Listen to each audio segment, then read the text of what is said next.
नमस्कार दोस्तों, आप सभी का स्वागत है आज की एक फिर न्यू कहानी में। आज की कहानी दोस्तों है 7 भाइयों ने अपनी बहन को मारकर क्यों खाया, एक अनोखी कहानी। जी हाँ दोस्तों, इस कहानी को अगर आप पूरा सुनते हैं तो आपको पता चलेगा कि इस धरती पर आखिर इंसान अपनी इंसानियत भूल गया है और वो क्या करने के यानी होश में आगे बढ़ रहा है। दोस्तों ये कहानी हमें सिखाएगी कि ज़िंदगी हमें कैसे जीना चाहिए। तो चलिए दोस्तों कहानी शुरू करें, उससे पहले आप लोग चैनल को सब्सक्राइब कर लीजिए और वीडियो को लाइक कर दीजिए। चलिए कहानी स्टार्ट करते हैं। एक किसान बहुत मेहनती था। वो अपने पत्नी के साथ दिनों रात खेती में लगा रहता। उसके 7 लड़के और 1 लड़की थी।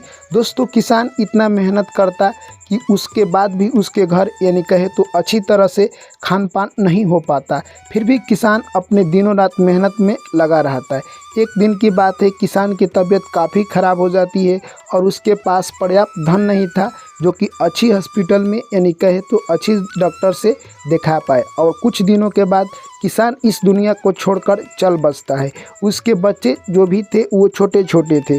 दोस्तों अभी वो कहीं काम पर भी नहीं जा सकते थे, परंतु यह सब सदमा उसकी पत्नी भी बर्दाश्त नहीं कर सकी और अगले 6 माह के अंदर में वो भी इस दुनिया को अलविदा कह चुकी। दोस्तों अब बच्चे का कोई सहारा नहीं था। दोस्तों अक्सर एक बात कहा गया है, जिन बच्चे के माता पिता नहीं होते हैं वो बहुत जल्दी समझदार हो जाते हैं। यानी कहे तो उनके ऊपर दुखों का पहाड़ टूट गया और वो बहुत जल्दी उम्र से पहले ही समझदार हो गए। सातों भाई यानी अब काम करने लगे और जो भी अनाज लाते उसकी बहन घर पर रहकर खाना बनाती।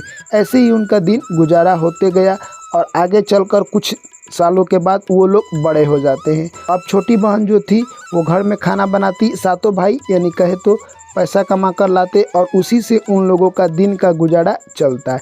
एक दिन उसकी बहन खाना बना रही थी, तभी उसका हाथ कट जाता है। वो साग काट रही थी। दोस्तों वो सोचने लगती है कि जो हमारे हाथ से खून निकल रहा है, अगर मैंने ओढ़नी में पोंछा तो मेरे भाई देख लेंगे तो काफ़ी नाराज़ होंगे, अगर मैंने दीवार में पोंछा तो भी पता चल जाएगा।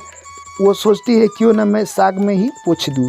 दोस्तों जो साग बना रही थी उसी में उसका उंगली का जो भी खून था वो पोंछ देती है और साग बना देती है।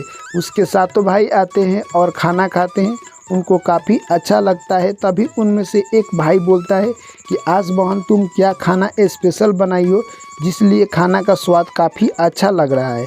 तभी दोस्तों उसमें से एक दूसरा भाई कहता है आज तो खाना का टेस्ट अलग ही लग रहा है। तभी बड़ा भाई कहता है कि तुम आज खाना में क्या मिलाई हो जिससे कि साग इतना टेस्टी लग रहा है। दोस्तों उसके बाद उसकी बहन कहती है कुछ नहीं, मैंने ऐसे ही सिंपल साग बनाया है, मैंने कुछ मिलाया नहीं है। दोस्तों उसके बाद सातों भाई जिद करने लगे। तभी उसकी बहन कहती है कि मैं साग काट रही थी, तभी मेरा उंगली कट गया और उसी का खून इसमें मिल गया है। तभी उनमें से 6 भाई कहते हैं कि तुम्हारे उंगली का खून मिल जाने से यह साग ऐसा लग रहा है तो तुम्हारा मांस कैसा लगेगा। दोस्तों यह बात सुनकर सबसे छोटा भाई उदास हो गया और सोचने लगा कि मेरे 6 भाई हैं जो कि अपनी ही बहन का दुश्मन बने हुए हैं। दोस्तों 6 भाई थे जो कि अपनी बहन का बहुत बड़ा दुश्मन बन चुके थे।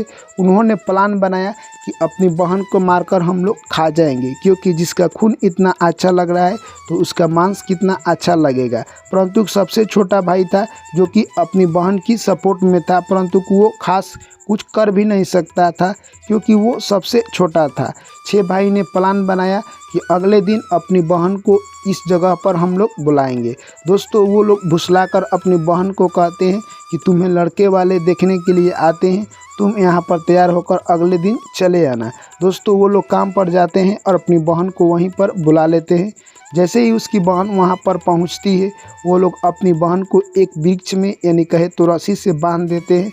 तभी उसकी बहन समझ जाती है कि ये मेरे भाई नहीं, ये मेरे सबसे बड़े दुश्मन हैं।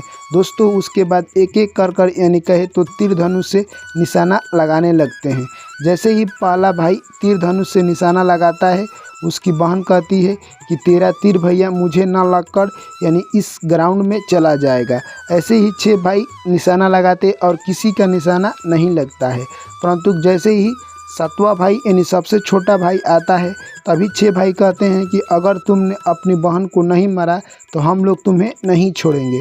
दोस्तों उसकी बहन सोचती है कि अगर मेरा छोटा भाई मुझे नहीं मारता है तो इसकी जान की संकट आ जाएगी, मैं जी कर क्या करूँगी। एक भाई की रक्षा एक बहन नहीं कर पाती है तो जीना उसका निस्वार्थ है। दोस्तों बहन कहती है कि हे भगवान, मैंने आपको अगर मन से पूजा किया है तो मेरा छोटा भाई का तीर मेरे सीने में आकर लग जाना चाहिए। जैसे ही दोस्तों उसका छोटा भाई तीर धनुष चलाता है, उसका धनुष जाकर यानी छोटे बहन के यानी सीने में लग जाता है और वो दर्द से करा रही थी और कुछ देर के बाद इस दुनिया को छोड़कर वो चल बसी। दोस्तों 6 भाई ने प्लान बनाया कि इस बहन को हम लोग यहीं पर बनाएंगे और खाएंगे। दोस्तों छोटे भाई को यानी वो लोग कहते हैं कि जाओ तुम कुछ मछली लेकर आओ, उसी में मिलाकर हम लोग बनाएंगे। छोटे भाई मार्केट जाता है और वहीं से मछली और कुछ केकड़ा खरीद कर लाता है और अपनी बहन में सभी लोग मिलाकर वहीं पर बनाते हैं और खाते वक्त सभी को यानी थाली में निकाल देते हैं। छोटा भाई दोस्तों जो कि अपनी बहन का लोग पीस बनाए थे वो नहीं खाता है, एक गड्ढा में फेंक देता है और मछली और केकड़ा था उसी से वो चावल खा लेता है और वहीं से वो लोग चले जाते हैं अपने घर। दोस्तों जो वो हड्डी फेंके थे वहीं पर एक अच्छा खासा यानी कहे तो बांस जाम जाता है और वो बांस काफ़ी खूबसूरत था। तभी दोस्तों उसी रास्ता से एक यानी साधु बाबा जा रहे थे तो वो सोचते हैं कि यहीं पर मैं आराम कर लूँ। दोस्तों वो आराम करते हैं तो उन्हें लगता है कि यह जगह कुछ अद्भुत सी लग रहा है। दोस्तों तभी साधु बाबा अपने शक्ति से देखते हैं तो कहते हैं कि इस बांस का अगर मैं बांसुरी बजाता हूँ तो इसका बांसुरी सबसे अच्छा और प्यारा बजेगा। उस बांस का बांसुरी बनाते हैं साधु बाबा और चल देते हैं अगले गांव में भिक्षा मांगने के लिए। जैसे ही बड़े भाई के द्वार पर जाते हैं तो बांसुरी कहता है कि इस द्वार पर तुम मत बजना क्योंकि ये मेरा सबसे बड़ा दुश्मन है। दोस्तों बांसुरी वहाँ पर नहीं बजता है। यह सब देखकर साधु बाबा अचंभित रह जाते हैं कि आखिरकार बांसुरी इस द्वार पर क्यों नहीं बज रहा है। दोस्तों तभी समझ आता है बड़ा भाई कि ये तो मेरी बहन है जो कि बांस का एक रूप धारण की है। अपने बीवी से बोलता है कि साधु बाबा को जल्दी से तुम भिक्षा दे दो और यहाँ से इसे जल्दी से जाने के लिए कह दो। दोस्तों वैसा ही होता है, उसकी पत्नी साधु बाबा को कुछ भिक्षा दे देती है और साधु बाबा को बोलती है कि आप जल्दी से यहाँ से चले जाइए। इसी तरह दोस्तों और 5 भाइयों के पास वो साधु जाता है, किसी के पास बांसुरी नहीं बजता है और वो भिक्षा लेता है और अंतिम यानी कहे तो 7वें भाई के पास जाता है, तभी बांसुरी बजने लगता है। यह सब देखकर साधु अचंभित रह जाता है कि आखिरकार बांसुरी 6 भाइयों के पास क्यों नहीं बाजा, 7वें भाई के पास क्यों बांसुरी बाजने लगा।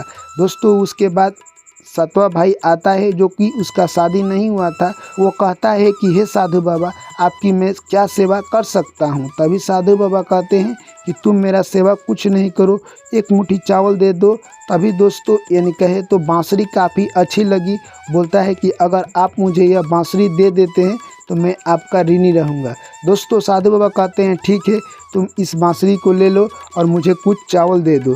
साधु बाबा को अच्छी तरह से सत्कार करता है और बांसुरी ले लेता है।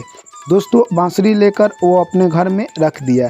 जैसे ही अगले दिन वो काम पर जाता है, काम से आता है तो देखता है कि उसके घर के जो भी सारे काम थे वो समाप्त हो चुके थे। दोस्तों वो अचंभित हो जाता है और अपने भाभी के पास जाता है और कहता है क्या तुमने मेरे घर का सारा काम कर दिया। दोस्तों उसकी भाभी कहती है कि मेरे घर के काम करने के लिए मुझे टाइम ही नहीं मिलता है, मैं तेरे घर के काम क्यों करूँगी। दोस्तों वो अचंभित हो जाता है कि आखिर ये बांसुरी से चमत्कार कैसे हो रहा है। अगले दिन यानी कहे तो वो यानी काम पर नहीं जाता है और छुप कर देखता है कि उस बांसुरी से एक लड़की निकलती है और सारा काम कर कर फिर उस बांसुरी में समाहित हो जाती है। यह सब देखकर वो सूचना जाकर अपने भाभी को दे देता है। तभी उसकी भाभी कहती है कि जैसे ही उस बांसुरी से वो लड़की निकलेगी तुम यानी गंगाजल ले लेना और उसके ऊपर छिड़क देना, तब से जो भी लड़की होगी वो बांसुरी में नहीं जाएगी। दोस्तों अगले दिन ऐसा ही होता है, जैसे ही उस बांसुरी से लड़की निकलती है वो लड़का यानी गंगाजल लेकर उस लड़की पर छिड़क देता है जो कि उसकी बहन ही थी। दोस्तों अब वो भाई बहन यानी खुशी खुशी अपनी ज़िंदगी में रहने लगे, यानी पुनः अपने छोटे भाई को अपनी बहन का दर्शन हो ही गया। तो दोस्तों इसलिए कहा गया है कि रिश्ता का अहमियत होता है। 6 भाई थे जिनके घर बांसुरी नहीं बजा और बहन भी उनके घर जाना नहीं चाहती थी, क्योंकि दोस्तों वो लोग अन्याय से अपनी बहन को मार दिए थे। और सातवां भाई अपने बहन को बचाना चाहता था, परंतु उसके ऊपर इतना प्रेशर था कि वो कुछ कर नहीं सकता था।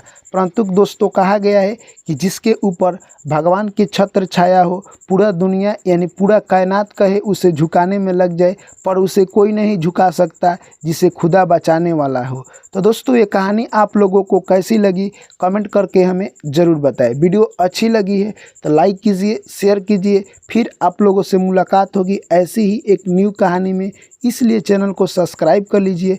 चलिए फिर मिलते हैं नेक्स्ट कहानी में। तब तक के लिए सभी साथियों को मेरा प्यार भरा नमस्कार। जय श्री कृष्ण। राधे राधे।